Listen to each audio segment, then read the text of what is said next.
broder une boutonnière, cette opération nécessite l'utilisation d'une machine portative lorsque vous êtes à l'école.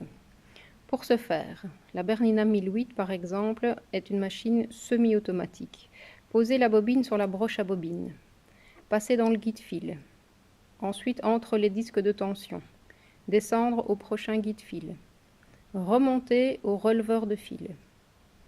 Redescendre au crochet guide-fil, au deuxième crochet guide-fil et enfin enfiler l'aiguille. Il est important de changer le pied presseur et de mettre le pied presseur numéro 3 pour boutonnière. Déclipser à l'aide du petit levier placé à l'arrière de la machine.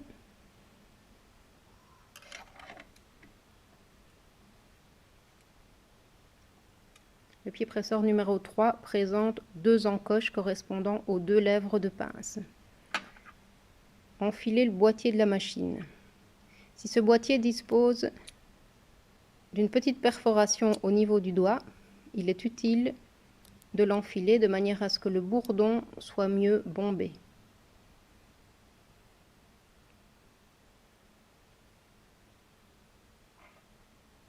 Positionnez ensuite le boîtier dans la machine avec le doigt en position verticale. Tenir le fil de la bobine, donner un coup de volant toujours vers vous pour que le fil de la bobine aille chercher le fil de la canette. Pour l'échantillon, il est indispensable de faire le test dans des épaisseurs de tissu correspondant à la réalité.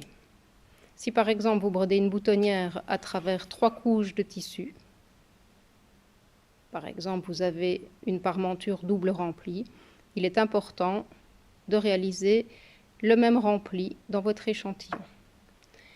Pour sa longueur, petit rappel, mesurez la longueur du diamètre du bouton plus son épaisseur. Dans notre cas, 1,6 mm de bouton plus 2 mm, 1,8.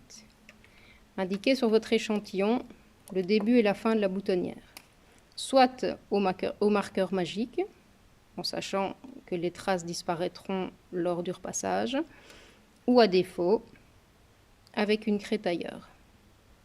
Dans quel cas, avec la craie tailleur, on ne pointera que le strict minimum, à savoir le début et la fin de la boutonnière par un petit point ainsi que son centre.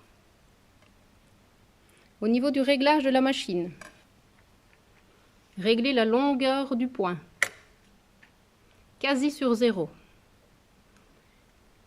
Au niveau des opérations, il s'agira de simplement tourner le bouton, position numéro 1, tenir les fils lorsque vous piquez,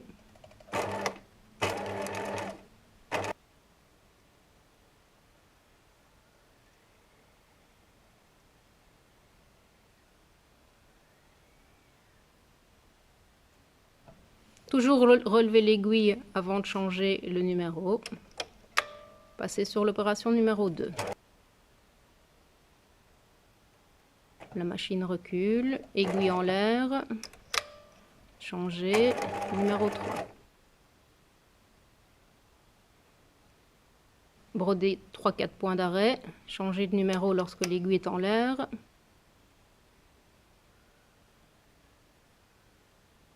Broder la deuxième lèvre de pince jusqu'à son extrémité, aiguille en l'air, changer le numéro. Broder quelques points d'arrêt, aiguille en l'air, changer le numéro. Et broder les derniers points d'arrêt, relever l'aiguille et le releveur de fil jusqu'à son sommet. Voilà, le cycle de la machine est terminé. Décaler, couper les fils. Passez ensuite tous les fils côté endroit vers l'envers. Enfilez une aiguille pour ensuite aller rentrer les fils à l'intérieur de la parmenture.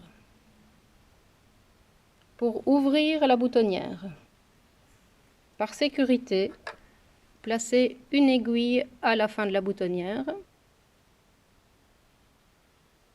Utilisez soit un coupe-fil, soit un découvite.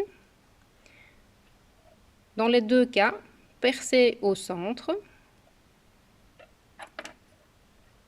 et fendre la boutonnière bien au milieu. En fonction des épaisseurs du tissu, c'est une opération qui parfois nécessite de forcer légèrement, raison pour laquelle l'épingle de sécurité est indispensable. Sans épingle, l'utilisation du découvite risque d'être fatale et de passer à travers l'arrêt de la boutonnière. Imaginons que nous n'avons pas d'épingle et que nous utilisons le découvite. Nous devons forcer un peu.